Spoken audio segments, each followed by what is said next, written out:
Hey guys, welcome back to the Team Hemp channel. Today I'm bringing you a V-era deck profile of my Royal Paladin deck, the Thing Saver deck. I've had a few of my friends wanting to know the deck list and my thoughts on the deck, and so I figured I'd do a video for you guys on the channel. So without further ado, let's talk about the deck. Obviously you have 4 of the boss, Mr. Thing Saver Dragon himself. He allows you to do, he's the main guy of the deck. He is the reason the whole deck is basically built. So when he's placed on ban, you can counterblast and search for the Legion mate. So for those who don't know, back in the day of Legion era, these two were actually a Legion pair. So he would search for hymns, and they paid homage to that by keeping it pretty similar when they redid these guys in D, which is really cool. So he allows you to search for Blaster Blade Seeker, call it to rear, and that Blaster Blade Seeker is going to get 10k for each force marker you have. So as the game progresses, whenever you do his skill to search for Blaster Blade Seeker, he's going to be coming out stronger and stronger. And then his main skill though is at the end of the battle he attacked. If you didn't ride this turn, so the turn after you rode this guy, you can Soul Blast 3, return 4 cards from drop back to the deck, so how Legion used to work back then, and you get to search for a copy of him and ride as your Vanguard Circle. And so by doing that, you get 1 extra attack, since after you swing with him, you do his skill search, you will rewrite as stand, which allows you to attack with your Vanguard again. But by rewriting, you get to also counterblast and search for him, and he'll be a little bit stronger, since when you rewrite, that's how you get your marker. And he's just really good, really good boss. Allows you to return your triggers from the drop zone to the deck, since he doesn't specify what you can return back to the deck. This is the main boss of the deck, and this is the one you always want to ride as your first grade 3. So the other grade 3 we run is 3 of the Jewel Knight Ashley, mainly your multi-attacker. On Vanguard, if she's your Vanguard, you can, at the end of the battle she attack, you Soul Blast 2 to call out 2 grade 2 or less Jewel Knights from your deck. Otherwise on rear, she just calls out 1. Your main attack extender in the deck. The second ability you don't really use at all, which is when something's placed over her, you can counterblast to get a crit. The main time you'll do that second skill is if she's on rear guard and you're trying to push for game. That's when I would usually use it, or trying to push your opponent that extra damage if they just keep guarding early. But for the most part, she's just in here to just swing, Soul Blast 2, get another Jewel Knight to swing with. So nothing much else to be said about that. And then we go on to the grade 2s. As you saw, our next important card in the deck is Blaster Blade Seeker. He allows you to retire one of your opponent's front or rear guards, and if your Vanguard's a Seeker and it's the same grade or less than your opponent's Vanguard, he makes that Vanguard's critical become 2. So he gives Thing Saver the ability to get that extra crit, to swing for 2 damage. The skill I really like from him though is at the end of the battle he attacked on rear. If you didn't ride, so kind of the same condition as Thing Saver, you can put him on the bottom of the deck to draw. So he's always going to put himself back into the deck, so you can search for it with the Thing Saver. When you re-ride, he gives you an extra draw to your hand, which allows you to build up your hand for defense to potentially survive your opponent's next turn. At least that's the plan, right?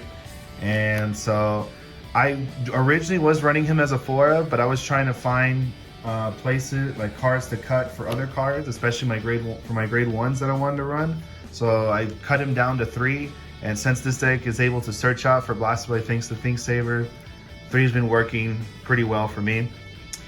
So, yep. And then we run 4 of the Jewel Knight Sybil and the Jewel Knight Layla. Basically just generates soul. She allows you to put a card from your hand to your soul to draw a card, so she filters your hand while building soul. When she attacks, you return 2 normal units from the drop zone to the bottom of the deck to soul charge, and she gets 5. So with Ashley, she's the main one that I would call out. If I'm running low on her, or if I feel like I need to filter, then I would call her out instead. She also allows you to check top 3 to call a grade 2 or less Jewel Knight from among them to rear. Put the other cards on the bottom of the deck when something's placed over her. So you can ride her as your grade 2 ride. Then when you ride up to grade 3, she triggers to call out 3, or to call out a grade 2 or less. When she's more the rear guard circle, where when something's called over her, that unit gets plus 10. You can ride her as your grade 2, and then when you ride over her, that unit will get 10. But I feel you get more out of that second effect if you call her to rear and call something over her, so you can just keep pushing for higher numbers on your multi-attacks. So just 4-4. I haven't really gone lower than that, and I wouldn't. I would suggest running 4-4 of each, especially in this deck. And then for your grade 1s, I run 4 of the Morvitas Jewel Knight. She's mainly in here just as your grade 1 ride target, because when something's placed over her, you get to draw a card. So if you ride her as your grade 1 and then you ride up to grade 2, you get to draw. Or if she's on the rear guard circle and something's called over her, then you get to do an additional draw. Most of the time, I usually get the draw from if I ride her.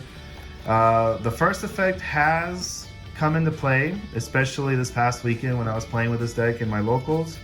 Of Counterblast 1, put a normal unit from drop to the bottom of the deck to soul charge and give it Jewel Knight +5. Mainly just for that soul charge and being able to return a normal unit. I was able to return a Think Saver that I needed because I ran out of copies in the deck, or Blaster Blade Seekers. I was able to return those, get that 1 extra soul for my Vanguard Think Saver. So, very solid card. I would not run it less than 4. If you want to try to get away with 3, go for it, experiment, see if it works for you, but personally, I like it at 4.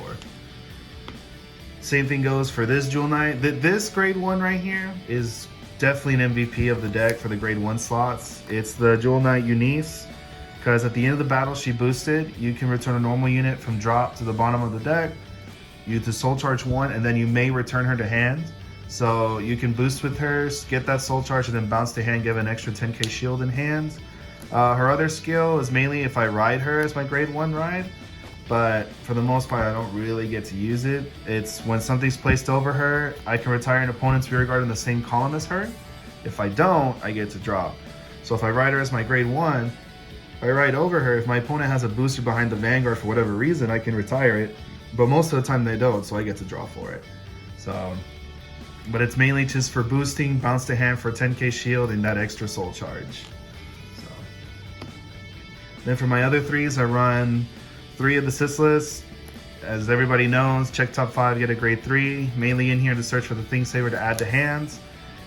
Sometimes I'll have no face-up damage and he gets to 5k. That's usually early game, but late game, he's mainly in here just to search for Jewel Knight Ashley. But in the early game, if I see him, he's a 13k beater and he searches for the Think Saver if I don't have it in my hands. So, yep. And then the last few grade 1s, I run 2 of the Lucius. I try to mount at 3 and 4, and honestly, I like this other grade 1 I'm running instead, so I cut them down to 2. It's been working. If I see it and I can combine it with the Think Saver, gives me an additional attack extender, gives me soul, allows me to draw.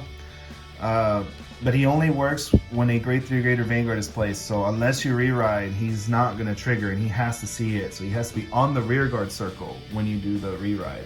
So with Think Saver, it's a bit easier because you can call him in the main phase, do your attacks, then you re-ride the Think Saver, triggering him to go into soul to draw and call.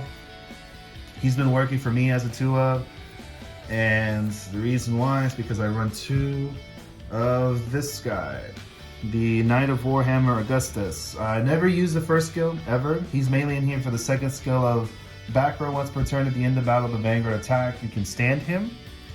So he'll be on the rear guard circle boosting, and say my Think Saver attacks. At the end of the battle, Think Saver attacks. I can re-ride, resolve Think Saver, and then after that I can resolve him to restand and boost the second attack that I'm going to call out.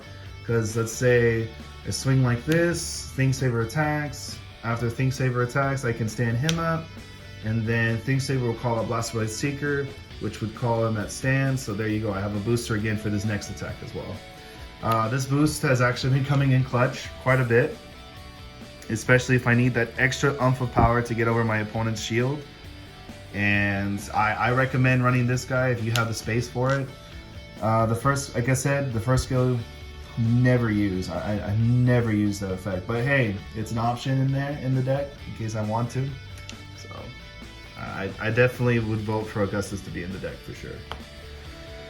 And then for the triggers, I run 6 crits and 6 draw. Now, the reason for the extra draw is to try to see more combo pieces into my hand, try to see this on draw triggers on defense more so I can get that extra draw. And also, I have him in here to combine him with the grade 2 Sybil. So Sybil says when she attacks, you can put a grade 2 or less from hand to soul to draw. So if you have some of these in your hand, you can use her to put the draw into soul to get an additional card. So you trade the draw for a potentially better card, and the draw trigger is going to go into soul, and it doesn't hurt at all to do it. So that's a combo I like to do. And the 6 draw has been helping me out. I never deck out since Thinksaver is always returning cards back to the deck. Once I hit enough draws and I can filter out the deck enough, I just return only the crits, the heals, and just grind out the game afterwards. So the 6/6 has been working for me. And then as for the heals, I actually run a 2-2 split. The Heal Guardian and the 20k shield. I like the Heal Guardian because of early game. I can potentially get this with the Assistless. I usually draw one. That's been my luck with this deck. I'll draw one early game, so I have it to do the -2 crit or the +10 to the van. But then after I hit grade 3 and as the game progresses, he's not just a 15k shield. He doesn't really do anything else. That's why I like running the 20k shields. And the 20k shields have come in clutch quite a few times. So I've been loving it. It's also a lane. How can you not run a lane in your Royal deck? I mean, come on, guys. She waifu, right? So that's why I'm running a 2-2 split. Again, it's been working for me. If you prefer to run the 4 of these or 3-1 or however ratio you want to do it, hey man, go for it. There's no one that says you can't do that. So this has been working for me, and if you want to place a star, I would recommend a 2-2 split and try it out yourself, see if you like it. And then of course our starter, the doggo, to match all the special blue triggers. All right, and that was my Thinksaver Royal Paladin V-Era deck profile. Hopefully you guys enjoyed it. Hopefully you guys get some ideas from the deck, give some inspiration for people who wanted to try out the deck or wanted to try different things in their deck. I know my deck list is pretty similar to others that are online, but I recommend it, guys. The deck works. It gets the job done. It hits big numbers. It multi-attacks. It can grind. I mean, it's a great deck, especially if you can make it to your 4th turn when this guy is alive. Until then, it's a struggle bus. But anyway, guys, hopefully you guys liked it. Please like and subscribe to the channel if you did. If you have any comments, any recommendations to how to make the deck better, please let me know. I'm always reading the comments, and I'm always looking to see how I can improve my decks. Yeah, thank you so much, guys. Y'all take care, and later.